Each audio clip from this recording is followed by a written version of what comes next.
Hello friends, आज हम करेंगे रिलेशन एंड फंक्शन का पार्ट 10। ठीक है, जिसमें हम लोग फंक्शंस के कुछ न्यूमेरिकल जानेंगे। और कौन कौन से फंक्शन हैं इसमें?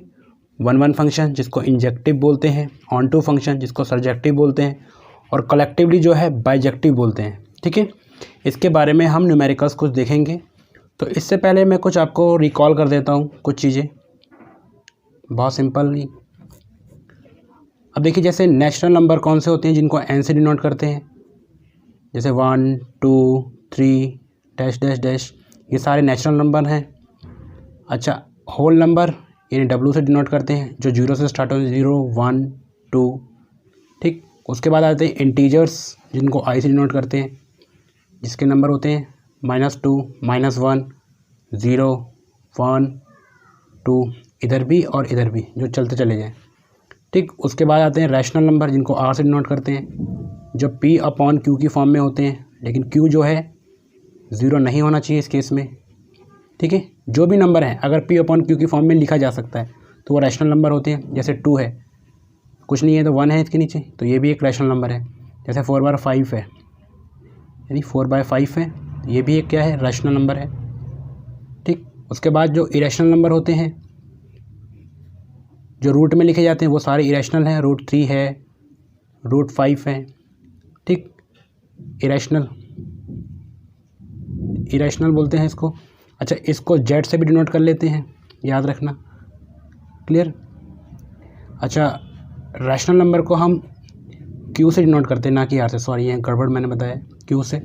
ठीक, और यहाँ IR लगा देते हैं रैशनल। ठीक है, इरेशनल में। तो नेचुरल नंबर के लिए एन से डिनोट करते हैं, होल नंबर के लिए W, और इंटीजर्स के लिए जेड से या फिर आई से, और रैशनल नंबर के लिए हम क्यू से डिनोट करते हैं, और इरेशनल के लिए IR लगा देते हैं।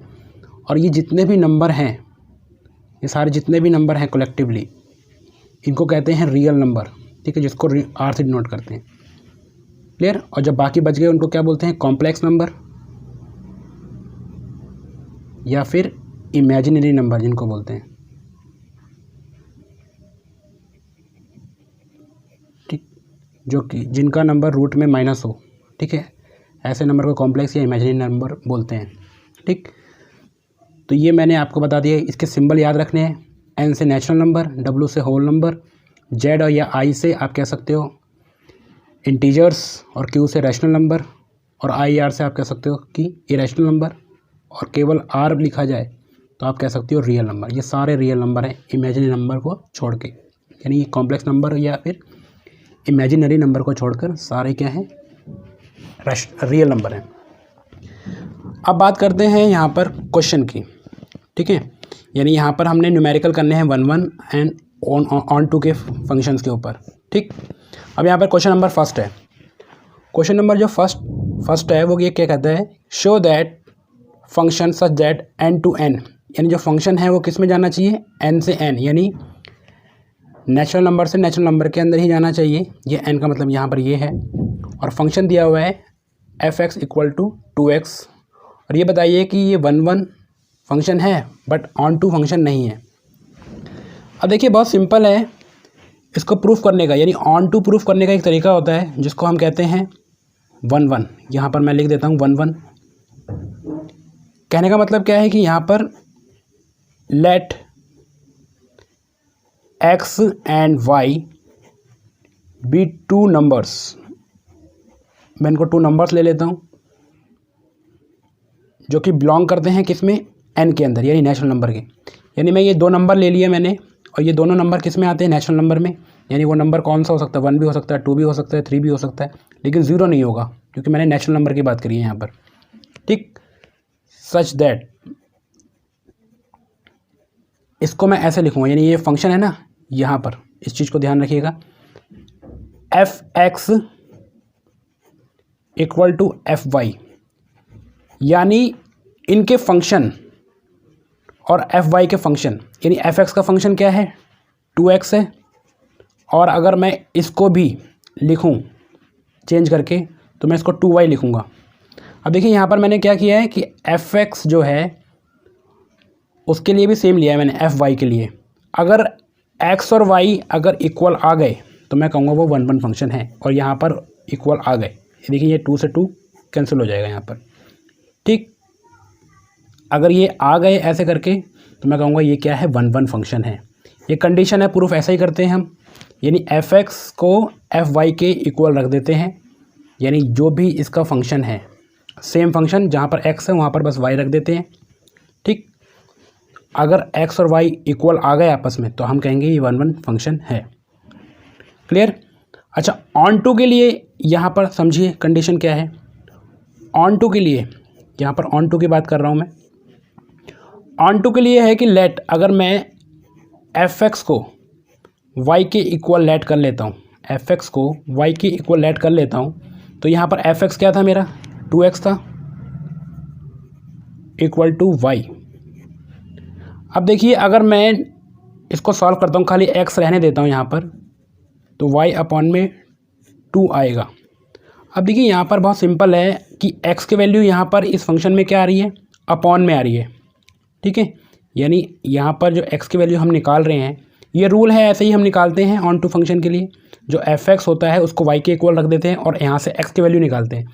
और x की वैल्यू अगर नॉर्मल आ गई, नॉर्मल कहने का मतलब है कि x हमने बोला था कि n आनी चाहिए, लेकिन यहाँ पर x क्या आ रही है, y अपॉन 2, यानी ये जो भी फंक्शन होगा वो अपॉन में होगा, यानी कोई भी वैल्यू डालिए y की अपॉन में होगा। यानी यहाँ से देखिए अब x को मैंने क्या लेट किया था कि वो n में आना चाहिए, नेचुरल नंबर में आना चाहिए, y भी क्या आना चाहिए, नेचुरल नंबर में आना चाहिए।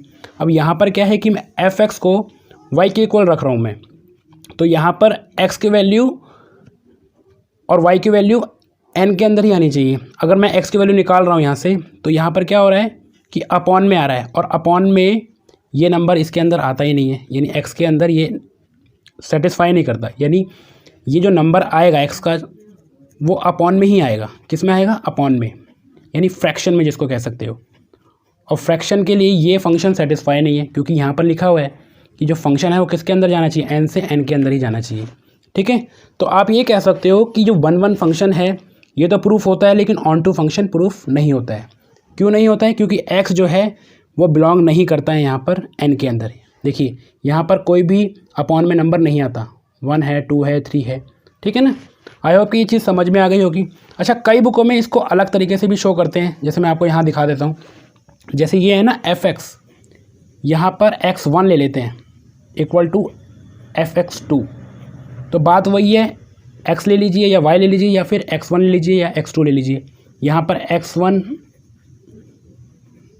इस तरीके से प्रूफ होगा, यानी x1 इक्वल हो जाएगा x2 के, तब प्रूफ होगा यहाँ पर 1 1 फंक्शन। और यहाँ पर क्या है, f(x1) इक्वल कर देंगे यहाँ पर f(x2) के, ठीक है। और यहाँ पर चेंज कर देंगे, यहाँ पर लिख लेंगे हम ऐसे करके x1 एंड x2, ठीक है। तो कई बुकों में इस तरीके से दिखा रखा है, और नॉर्मली जो है हम लोग इस तरीके से भी कर सकते हैं, ये थोड़ा इजी रहता है। आई होप कि ये 1 1 फंक्शन समझ में आ गया होगा, ऑन टू फंक्शन समझ में आ गया होगा। ऑन टू के अंदर क्या है, बस कुछ नहीं करना है कि f(x) को इक्वल कर देना है y के, और फिर x की वैल्यू निकालनी है। अगर x की वैल्यू इसके अंदर सेटिस्फाई हो जाती है, n से n के अंदर आ जाती है, तो वो फंक्शन क्या होगा, ऑन टू होगा, ठीक है, या 1 1 होगा। और अगर ये दोनों फंक्शन हो जाते हैं तो उसको हम बाइजेक्टिव भी बोल सकते हैं, ठीक। नेक्स्ट क्वेश्चन देखते हैं और समझते हैं कि मैं क्या कहने की कोशिश कर रहा हूँ। अब देखिए क्वेश्चन नंबर 2 है। सेकंड क्वेश्चन के अंदर मैं अगर सॉल्यूशन करता हूँ तो मैंने क्या बोला है कि इस फंक्शन के अंदर ये फंक्शन दिया रखा है और बोल रखा है कि यहाँ पर जो फंक्शन है किससे कहाँ तक जाएगा, रियल नंबर से रियल नंबर के बीच में ही जाएगा, ठीक है। रियल नंबर से रियल नंबर के बीच में ही जाएगा। रियल नंबर क्या होते हैं, कॉम्प्लेक्स नंबर को छोड़कर, यानी इन नंबरों को छोड़कर, जैसे रूट में माइनस नहीं होना चाहिए, इन नंबरों को छोड़कर सारे क्या हैं, रियल नंबर हैं, ठीक है। चाहे इसके अंदर -2 हो या फिर √2 हो या फिर अपॉन में हो, ये सारे नंबर इसके अंदर आ जाते हैं। केवल माइनस नहीं होना चाहिए रूट के अंदर, वो नंबर रियल नंबर नहीं होते हैं। अब यहाँ पर बोला गया है कि ये फंक्शन क्या है, r से r के अंदर ही जा रहा है, और बोला गया है ये f(x) जो है क्या दे रखा है, 2x दे रखा है। बोला गया है कि यहाँ पर बताइए 1 1 है और ऑन टू है, या फिर इसको बोल सकता है बाइजेक्शन है या फिर बाइजेक्टिव है, ये प्रूफ करिए। तो फर्स्ट ऑफ ऑल वही है, हम प्रूफ करते हैं। हम कर लेते हैं लेट कर लेते हैं हम, या फिर इस तरीके से भी कर सकते हैं कि x and y be two numbers, ठीक है, टू नंबर्स। अब देखिए ये जो नंबर लिए हैं ना मैंने, ये रियल नंबर से ही लिए हैं, कोई सा भी नंबर हो सकता है इनमें से, कोई सा भी, ठीक है, लेकिन माइनस रूट में नहीं होना चाहिए। अब मैंने यहाँ से लिया है कि ये दोनों जो एक्स और वाई हैं वो किससे बिलोंग करते हैं, आर से। पिछले वाले केस में मैंने क्या किया था, इसी फंक्शन में लिया था, एन से एन के लिए लिया था। देखिए एक्स वाई मैंने किससे लिया था, एन से, ठीक। अच्छा, इसकी जगह मैं इस तरीके से भी लिख सकता हूँ x1 या फिर x2, कई बुकों में ऐसे भी है, याद रखिएगा ये। तो मेन तो क्वेश्चन से समझने का मतलब है हमें। तो x एंड y जो है हमने नंबर ले लिए, वो किससे बिलोंग करते हैं, r से। और सच दैट यहाँ पर लिख लेते हैं f(x) इक्वल होना चाहिए f(y) के। तो ये 1 1 फंक्शन प्रूफ हो जाएगा, ठीक है ना। तो ये फंक्शन क्या हो जाएगा, 1 1 प्रूफ हो जाएगा। अब देख लेते हैं, f(x) क्या है, 2x है, और f(y) क्या है, 2y है। और यहाँ पर 2 से 2 कट जाएगा, डिवाइड में करेंगे तो यहाँ पर क्या आ गया, x y इक्वल आ गया, यानी it is 1 1 function, it is 1 1 function, यानी 1 1 फंक्शन। तो ये मेरा प्रूफ हो गया। उसके बाद आगे बात करते हैं हम लोग ऑन टू के लिए। ऑन टू के लिए क्या था कि f(x) किसके इक्वल होना चाहिए, y के, मतलब इस केस में ऑन टू के लिए, ठीक। और जो x होना चाहिए वो किस में बिलोंग करना चाहिए, r में। अब देखते हैं f(x) क्या है मेरा, 2x है, और y, क्लियर। अब देखिए x मैंने निकाल लिया और y अपॉन में 2 कर दिया। अब इस केस में क्या है कि आप y की कोई भी वैल्यू लीजिए, चाहे 1 लीजिए, 2 लीजिए, लेकिन लेने किस में से है, रियल नंबर में से।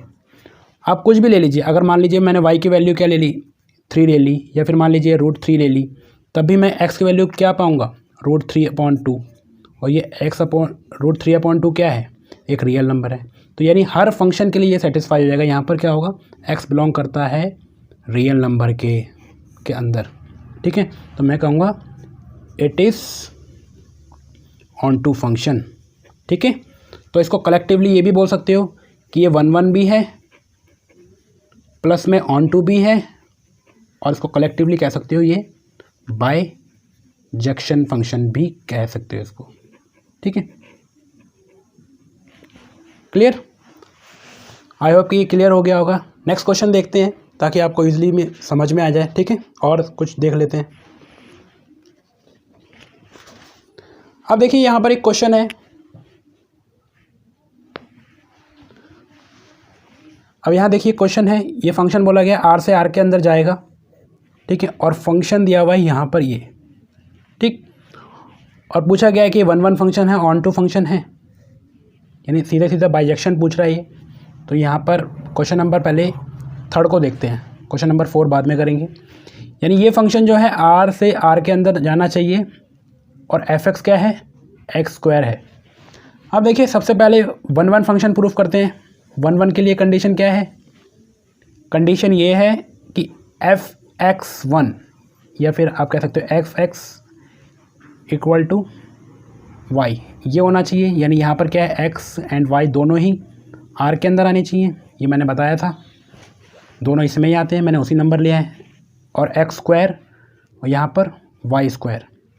अब देखिए यहाँ पर अगर मैं इस पर रूट हटाता हूँ, ठीक है, तो यहाँ पर जो फंक्शन आएगा वो आएगा +-y, ठीक है, +-y। यानी यहाँ से मैंने अगर x² हटाया तो यहाँ पर क्या आएगा, +-y, ठीक है। और मैंने क्या बताया था आपको कि केवल और केवल क्या आना चाहिए, x इक्वल टू y आना चाहिए। यानी यहाँ पर ये शो कर रहा है कि x की 2 वैल्यू हो सकती है, एक पॉजिटिव के लिए, एक नेगेटिव के लिए, ठीक है। तो ये तो कंडीशन होती ही नहीं है किसी भी केस के लिए, ठीक है। तो ये आप सीधा सीधा कह सकते हो कि ये जो है 1 1 फंक्शन नहीं है, ठीक है। और ये भी कह सकते हो अगर 1 1 नहीं है तो क्लियरली कह सकते हो कि ये ऑन टू फंक्शन भी नहीं होगा। तो आगे प्रूफ करने की जरूरत ही नहीं है ऑन टू फंक्शन, ठीक है। तो यहाँ पर लिख सकते हो clearly there is no real numbers for which x square is negative. देखिए बहुत सिंपल सी मैं बात बता रहा हूँ, नेगेटिव यहाँ पर जो आया है टर्म, या फिर इसको x2 भी कह सकते हो, यार मैं y ले रहा हूँ यहाँ पर, y मैं मान लेता हूँ, y कह लेता हूँ यहाँ पर, ठीक है। जो y आया है वो नेगेटिव नहीं होना चाहिए था, ठीक है, यहाँ पर इक्वल होना चाहिए y। क्लियर, बस सिंपल सी बात है यहाँ पर कि x और y इक्वल होना चाहिए। यानी जो अगर मान लीजिए इसको इस तरीके से भी समझा जाए तो ये कह सकते हो कि अगर मान लीजिए f-1 है और f1 है तो उसकी जो वैल्यू है 1 आनी चाहिए, लेकिन यहाँ पर -1 और 1 इक्वल नहीं हो सकते कभी भी, यानी ये भी समझ सकते हो। या सिंपली मैं अगर आपको समझाने की कोशिश करूँ तो ये आप जब मैंने रूट हटाया था, यानी जब स्क्वायर हटाया तो यहाँ पर प्लस माइनस आया था, ठीक है।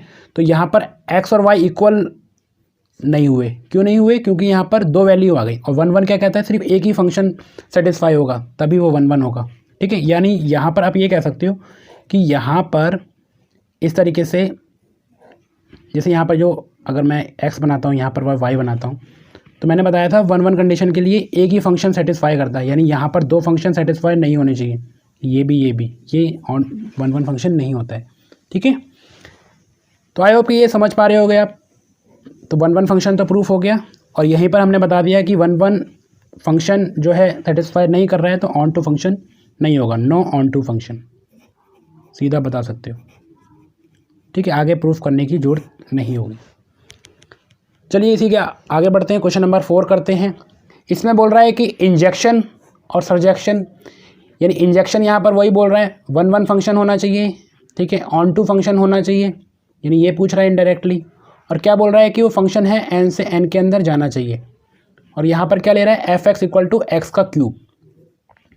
अब बात करते हैं 1 की, ठीक। अच्छा, यहाँ पर मैं इस बार x1, x2 ले रहा हूँ, ठीक है। जैसे मैंने बताया था यहाँ पर हम लोग xy ले रहे हैं रियल नंबर के लिए, यहाँ पर मैं चेंज कर रहा हूँ, x1 ले रहा हूँ, x2 ले रहा हूँ, कई NCERT बुक वगैरह में ऐसे ही करके दे रखा है, और वो किस में आता है, n में। देखिए x1 और x2 दोनों ही नंबर किस में आते हैं, n के अंदर। तो 1 प्रूफ करते हैं, x1 यानी f(x) और यहाँ पर रह सकते हो x2, क्या है, x³ है यहाँ पर, और ये क्या है, x³ 2, ठीक है ना। तो ये दोनों नंबर मैंने ले लिए f(x) के लिए और f(x2) के लिए, दोनों इक्वल होने चाहिए यहाँ पर। और अगर मैं यहाँ पर क्यूब से क्यूब को काट सकता हूँ तो यहाँ पर फंक्शन क्या आ गया, x1 = x2 हो गया। या फिर इसको ऐसे भी ले सकते हो आप, x या फिर y, यानी x³ और y³। इस केस में क्यूब से क्यूब कट गया और y आ गया इक्वल, ठीक है। तो देखिए ये onto function, sorry 1 function तो ये प्रूफ हो गया, ठीक। अब आगे देखते हैं, यानी ये इंजेक्टिव या इंजेक्शन तो प्रूफ हो गया है, ये इंजेक्शन तो है। आगे देखते हैं ये ऑन टू के लिए या सर्जेक्शन के लिए। अब देखिए जैसे ही मैं इसको